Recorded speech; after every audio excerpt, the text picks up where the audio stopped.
Yo, what's up, guys? Gamers Goon here with the most legit reviews on YouTube.com. Bada boom, realest guy in the room. How you doing? So, Monday Night Raw started off with Kurt Angle coming on out. He hypes up the crowd a little bit on how the show is gonna be. He goes over his typical rundown of what happened last week and all this stuff. He talks about, yo, we're gonna see the triple threat later on tonight. We're gonna see a bunch of good matches. We're gonna even see my son in an interview with The Miz. So Kurt Angle does his normal shtick here, and then we get Brock Lesnar. Music hits instantly. I thought it's just gonna be Paul Heyman. Oh well. And Brock Lesnar shows up. Brock Lesnar actually came out unannounced. And wow. Surprised they didn't kind of like put that out there saying, yo, Lesnar's going to be at Raw. But he came out unannounced. Nice. Nice way to keep it on the hush. Heyman says that Angle wants Lesnar to lose, pairing him up against the most stacked heavyweight division of all time. That's the angle that Kurt Angle is trying to play, as Paul Heyman says. And Kurt Angle's like, I don't know what to say. And then Paul says, if my client Brock Lesnar loses his Universal title at SummerSlam in this Fatal 4-Way, Brock Lesnar leaves the WWE. And not only does Brock Lesnar leave, but if Brock Lesnar leaves, I leave with him. So Paul Heyman throwing a little threat out there saying that Lesnar, if he does not retain, that they are going away. But I can't imagine the company just letting Brock walk away for good. If he does lose, he could still lose. I understand if he does, why he does. He's going to return like at the Rumble to set up a match against eventually Roman Reigns. But I can't see them just letting him walk out. So I don't think he'd be done for good in the WWE. I just think he'd be done for a couple months to get in UFC shape, get his match against John Bones Jones. And then he'll reassess the situation on how he's going to get himself into the WrestleMania picture, as his contract does not end until after WrestleMania. So I do believe that Brock Lesnar will lose at SummerSlam. I think he'll return around Rumble time, maybe even in the Rumble. But that's what I got to say on that. Next, we had the Hardys versus the Club. Had the Revival on commentary here. Really liked this match. It was a pretty good match. The Club here, they had a shot at a Magic Killer on to Matt Hardy. Jeff ended up saving Matt, leading to Matt hitting a Twist of Fate and tagging in his brother, Jeff, not the Good Brothers, his brother, his not broken yet brother, and he hit a Swanton for the victory. And then Matt at the entrance was sitting there tempting the Revival, taunting him, and they had an exchange of words, and eventually that led to a brawl between them all. The Club got into it, and then it eventually led to Jeff Hardy hitting a poetry in motion, landing onto, I think, both Club members, and I think it was Dash. It was one Revival member and both Club's members. I remember. Not sure on that. And the Hardys were standing tall at the end of it. So that's how that one went down. I'm not sure the angle they're going to go here. Maybe a triple threat between the three at SummerSlam. Don't know why. Or maybe it's just going to be Revival Hardys straight up, which hopefully leads the Hardys to being broken. So we got that little interesting storyline. It's not a great storyline necessarily, but it hopefully is building to what we all think it is, because after all, we had a proclamation by a certain Matt Hardy on WWE's YouTube channel, and exclusive to them referencing the Broken Brilliance and Broken Universe a lot. They said that they finally found that place inside them. So they're really heavily teasing it now. So they might have got them. They might have the rights to the gimmick. Hopefully they do. Next, we have probably the best story angle on Raw right now, being Dean Ambrose. He's being interviewed by his in real life fiance Renee Young about last week's main event win, saying that both of them worked well together. They still have chemistry, all this stuff, and Dean's just like, that was a one-time thing. That's not going to happen again. Seth interrupts, saying it was a special old-time moment. Dean says, I still don't trust you. I'm not going to be burned by you again. Then we had Seth Rollins, presumably shaken up after his old brother, if you will, denied him, basically. And Shamaro consults Seth Rollins, and they're like, hey, now you're probably the most hated brother of the Shield now, and your brothers, you're now enemies, and you know what, maybe we can get a show for you on the network. We have plugs. We can get you a show, maybe. How about Ride Alone? So they threw a little jab at Seth Rollins there. Then Seth is like, you know what, I'm tired of this. I want one of you right now. I'm not going to be bullied like this. Seth Rollins has his challenge accepted by Sheamus. I kind of wish Cesaro accepted it, but that's going to set up something later on in the night, which we'll get to in a moment. Then we had it was a 6-way tag between the cruiserweights, I believe. We had Rich Swann, Akira Tozawa, Cedric Alexander, Tony Nese, TJP, and Ariya Daivari. In this match, we saw Tozawa getting his arm worked on. Titus O'Neil and Tozawa were sitting there arguing a little bit. Titus is like, you need to think about your future. You need to think about tomorrow night. You need to think about that championship. And, he never really cared or what Titus said. He just ignored Titus, and the faces end up going over at the end. And who cares? It's 205 Live. Who cares? If Neville's not in it, then it doesn't need to be on my TV on 205 Live. I like Rich Swann. I like Cedric Alexander, but it feels like they're being held back a little bit, man. Seeing what they did in the CWC, I really don't know why they aren't a success. I mean, they threw them right into 205 Live on Raw, and they really haven't given them the reins to what they should have. So 205 Live is not doing it for me right now. Next, we had the most entertaining segment of the night. No, it wasn't, but I'm just going like the Miz. Miz TV. Miz talks about how Jordan has been buzzing since being revealed as Kurt Angle's illegitimate. Keyword there, illegitimate. Miz said since he's been revealed as his illegitimate son. I think that was a botch on his part. I don't think it was scripted, but maybe it was to just throw stupidity into the fans' face. I caught on to it. I don't think a lot of people did, but I did. No, I didn't hear a lot of people talking about it. But then he asked about how... So Jordan came down. He asked about how his biological father was after he just called him illegitimate. And then he also asked on how Jordan felt on being booed. Jordan says Miz would be the expert on being booed.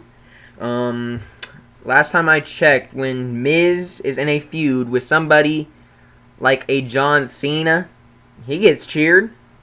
Or a guy that sucks on the mic. I mean, John Cena's great on the mic. It's just people don't like him. But if he's in there with a guy that's not good on the mic, like Apollo Crews was at SummerSlam, they're not going to cheer the face. They're going to cheer the Miz. They know how good the Miz is. You're talking about he being the expert of boos. Shut up, Jordan, man. But anyways, Miz says Jordan is an amazing athlete in the ring. And Miz asks if Jordan would like to join his Miztourage.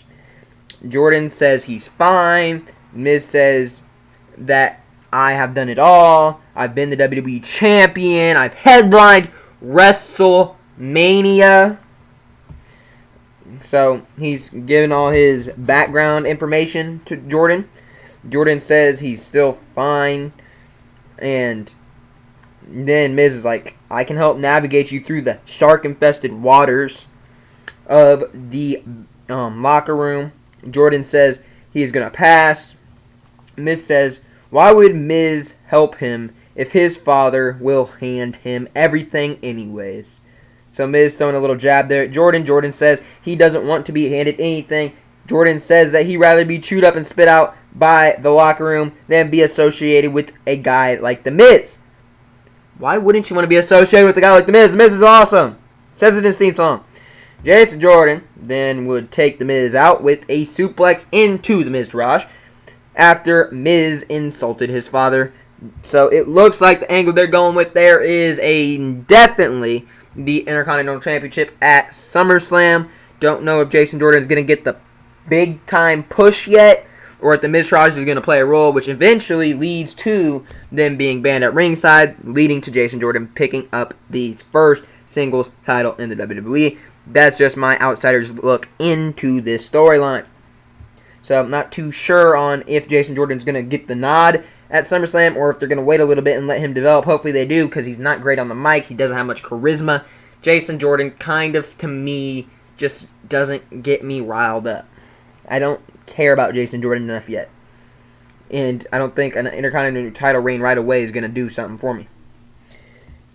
Then we started the first of 3 promotional video packages with Roman Reigns. We had one later on the night with Samoa Joe, and we had one with Braun Strowman, also that how they were going to win later on this evening. Then we had Seth Rollins versus Sheamus. Nice little fact here. They changed Seth's theme here. It says "Burn It Down." I mean, it sounded cool, but it wasn't a huge thing. The internet was buzzing about it for some reason. Seth would then pick up a win over Sheamus.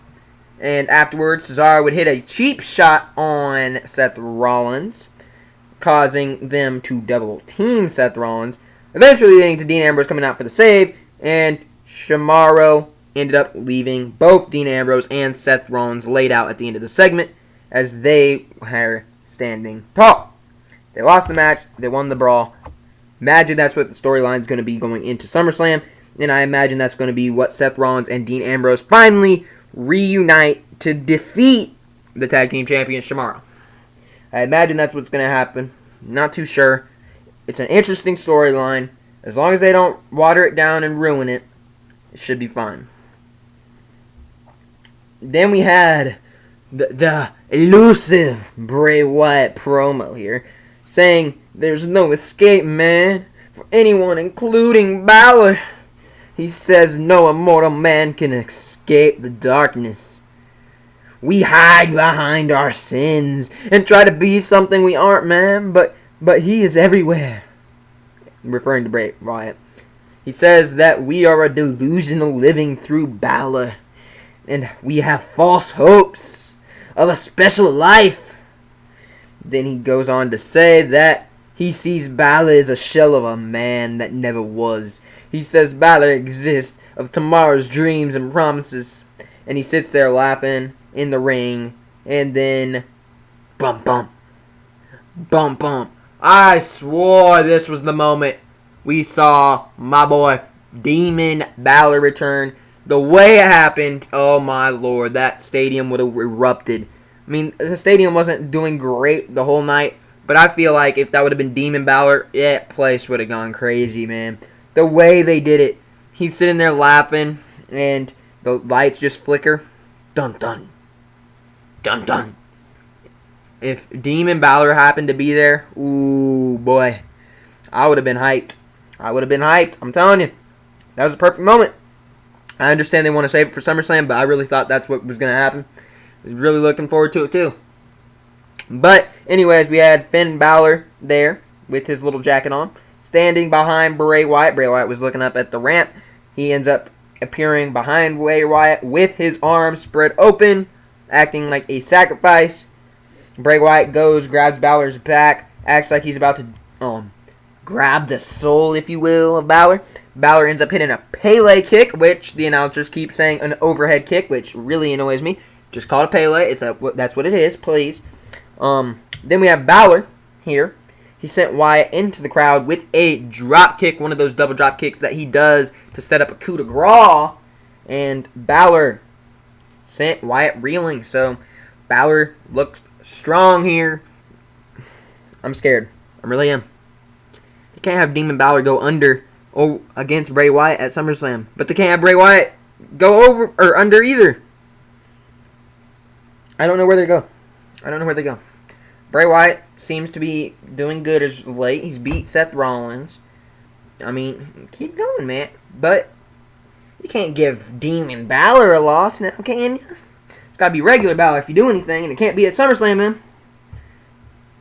Next, we had at the 2-hour mark. Actually, it was at the 1 hour and 50-minute mark leading into the 2-hour mark. We had the triple threat match between Roman Reigns, Braun Strowman, who's not finished with you yet, and that Samoan guy they call Joe. Braun here gets the early advantage, taking both of them out. They both come back from commercial. Reigns and Joe teaming up to get Braun out. Joe then would try to get a little bit technical on Roman Reigns before Strowman would take him out. Three men ended up fighting into the crowd. Samoa Joe had a coquina clutch locked onto Strowman through the crowd. Strowman was on one side of the barricade. Joe was on the other. It was a cool moment. I forget if they did a spear moment. I don't know if they did. I forgot about that. But eventually, it was a good match because of the guys that were in it. Should have been the main event, no doubt.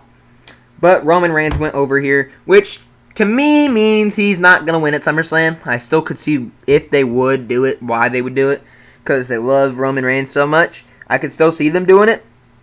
But to me, that typically means Roman Reigns, you're not winning. I mean, I just don't see Roman Reigns picking up the win at SummerSlam now. And anyways, Joe was the guy to eat the pin, so Strowman still looks strong by not losing to Roman Reigns. So they might give the title to Braun Strowman, have Roman Reigns play the underdog, and give us Strowman and Roman at Mania. But I really hope they don't. I really don't want that, especially if it's the main event. Next, we had Cass here against the Big Show as the... Oh, no, never mind. That was the last segment, but I jumped my gun real quick. But next, we had the new name, Elias. Used to be Elias Sampson. They took the Sampson off, changed his name. He was in the ring talking about Pittsburgh, how he was born there and all this crap. But the people there aren't nice. They aren't this. They're not that. He writes a song roasting the city of Pittsburgh. Talks about their baseball team, the Pirates. And then Kalisto comes out. I'm just like, what? What the heck? Why does Kalisto matter in Elias Sampson? Yes, Samson, Vince. Samson. Why does he matter in this entire story? Why is Kalisto on my TV? I don't mind Kalisto, but he's been gone. And now he just has a random beef with Elias Sampson. Come on, man. Elias ended up going over pretty easily over Kalisto, though. Next, we had Cass and Big Show, which I was jumping my gun on. Ended with a disqualification, with Cass getting attacked by Enzo. During the match, Cass was setting up for the big boot. Enzo jumped on his shoulders. Stand tall was Cass afterwards, after he took out Enzo. And then he was about to take out the Big Show. Big Show hit him with the KO punch. But in my notes here, I seem to have forgot that we also had a match with Nia Jax and Bayley. So let me hit on that match real quick.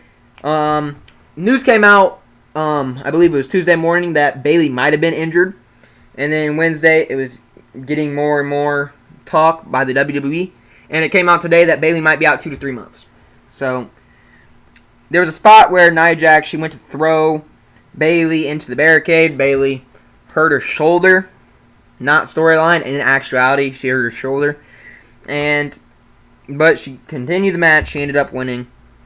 And we don't know if she'll be there for SummerSlam. So it might end up being Sasha and Alexa after all. But that was your Raw review. And now we're going to give you guys your SmackDown review. The one you've been waiting for. We started off the show with none other than your United States Champion, the phenomenal AJ Styles. Yep, AJ Styles versus Kevin Owens. It was a great match here. I really liked it. I really did. There's a moment where AJ went to dodge a punch from Owens. The referee took a terrible bump. He didn't look like he got hit on the TV at all. He looked like freaking wind knocked him down or something. But they played off the fact that KO punched the ref. AJ rolled up Owens. Olden's shoulders were on the mat, or weren't on the mat, as the referee, since he got punched in the eye, he couldn't see it, so he's counting 1, 2, 3, ding, ding, ding. Owens, arm up the whole time, waving in the referee's face, saying he wasn't being pinned, and that gave us the ending it did, which eventually led to a segment later. We'll talk about it in a minute. AJ got the win. Kevin Owens ended up raging. He went to the back, throwing a fit. Then the referee was in the back, sitting there with Shane O'Mac and Daniel Bryan. And Shane's like, "Hey, you should have called for another ref." And he's like, "But I saw that he was going for the pin. I had to do it. There wasn't enough time. I had to do my job at that moment." And then Kevin Owens starts throwing crap around in the back. And Kevin Owens gets all up in the face of Shane McMahon. Shane McMahon's like, "Stop, stop, stop." The referee did make a mistake. And Kevin Owens is like, "I want a rematch. You got it. I don't want this ref. You got it." And Daniel Bryan's like, "You know what, Kevin? I think I have a perfect referee. Shane McMahon is going to be your referee at SummerSlam against AJ Styles." So it leaves the door completely open that Shane is going to have a moment where Owens gets mad at him during the match. AJ ends up winning. Owens, Shane, they're going to end up having a match eventually, maybe at Survivor Series or one of the other big 4 pay-per-views or whatever's after. I don't know what they have planned, but he might even be on a B-level pay-per-view. He might be on a B-level pay-per-view. And I really like this. The Usos, they did the whole New Day shtick. They came out there. "Oh, WWE Universe, don't you dare be sour and clap for your beaten up tag team champs and feel the power." Ooh, so they had the new music. It was lit. The Usos go on to say that, what did they say? They basically took off what the New Day's done. They ran them down a little bit. They took the New Day out last week with a plethora of comic book sounds like pop, boom, shock, all those stuff. And they are 3 grown men blowing their own horns, as one of the Usos said. And they went on to say that they're going to steal their catchphrase as well. "Ooh, so's right. Ooh, so's right." Yes, they do. Usos do rock. I agree. I like the Usos.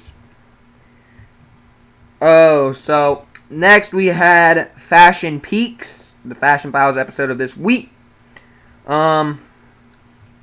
We had Fandango kind of possessed here. Breeze was sitting there talking to himself.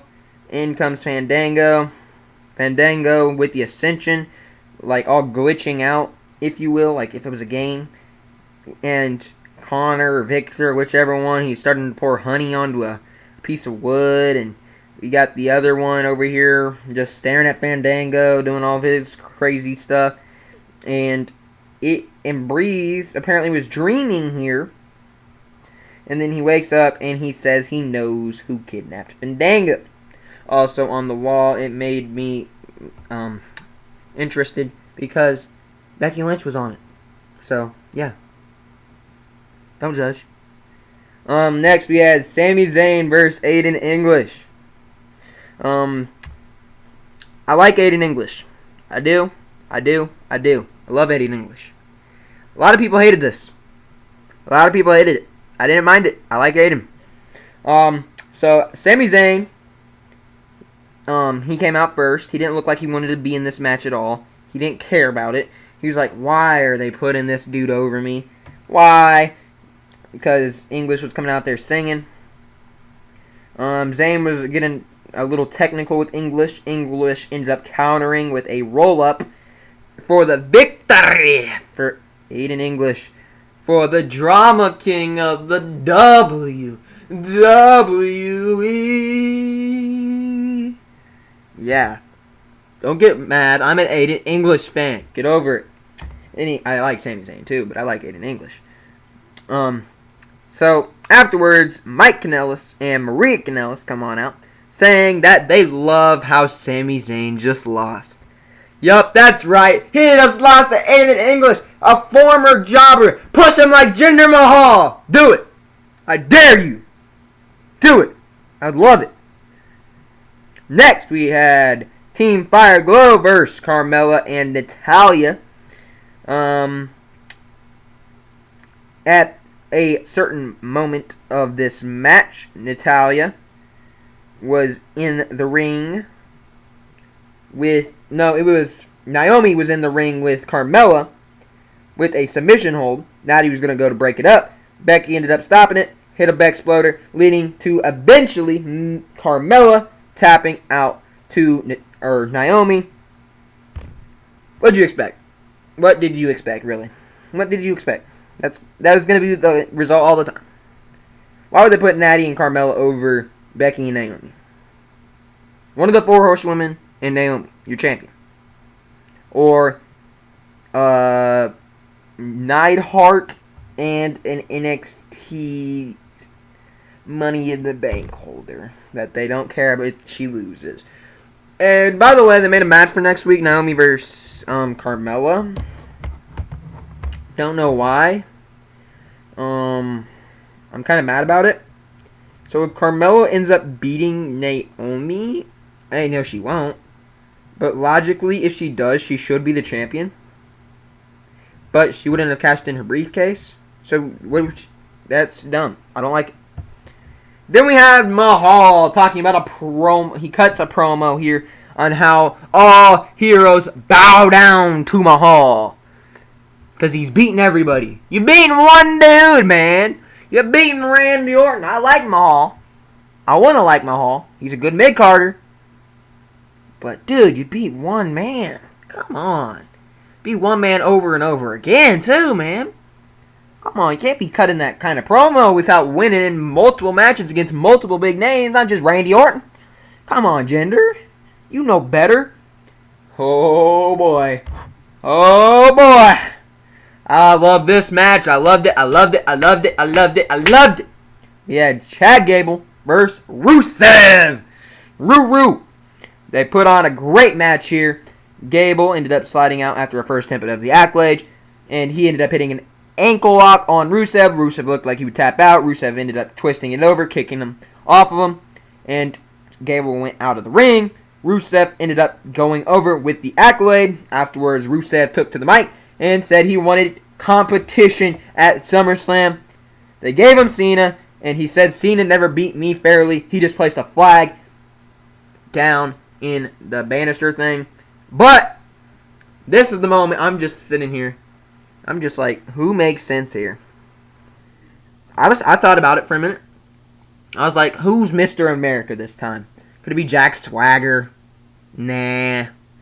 I didn't see it. And then it all came to mind. I was like, who is that golden standard for Rusev?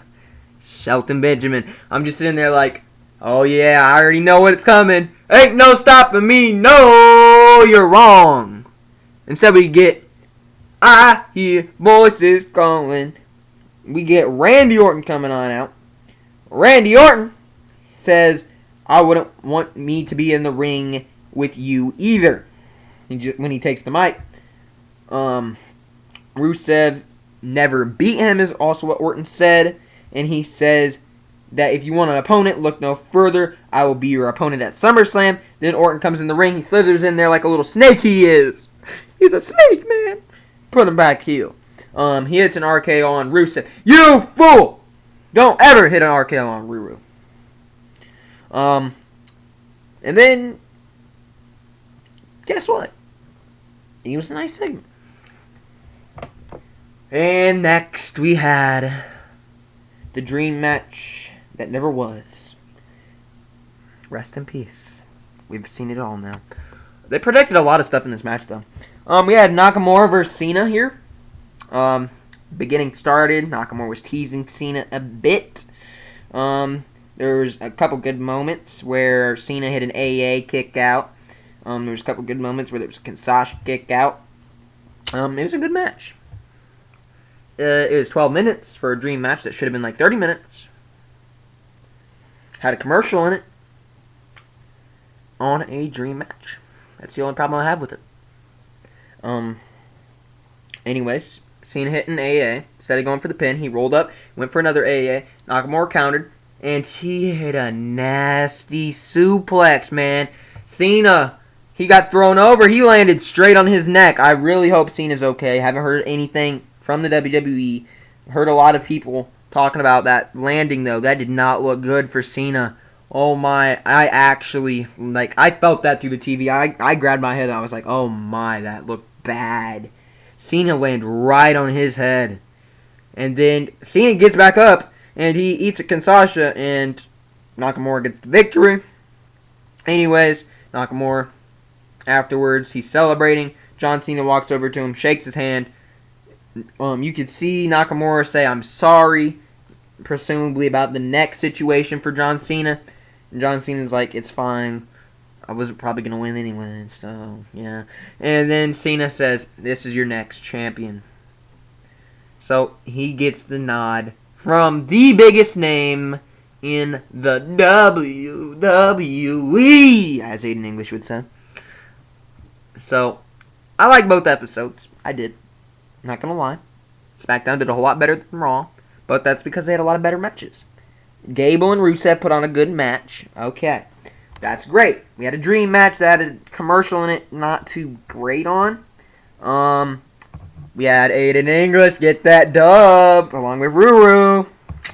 I like the Usos, man. They did good too. And we had the great start with the AJ KO match. It felt like a big time show. I mean, it really did. Yeah, that's probably the best SmackDown since this Superstar shakeup. I'll probably say that. I liked it. Raw did good. What do you want to say? What do you want me to say? Anyways, we had a lot of bad news coming out of both shows. We had Bayley's injury. Cena might be injured. And we still have that lingering injury with Becky. I'm not sure on what's that on, because she's had it for quite some time. And they're not playing into a story, so I don't know how Cena is. I don't know how any of them are. And by the way, Jericho did not show up on SmackDown Live. He could have fought Rusev. Now I think of it. Unless I fought before. I don't remember. Anyways, that's been it for your Raw and SmackDown Live reviews this week for August 1st on SmackDown and the 31st for Raw. Peace out, guys.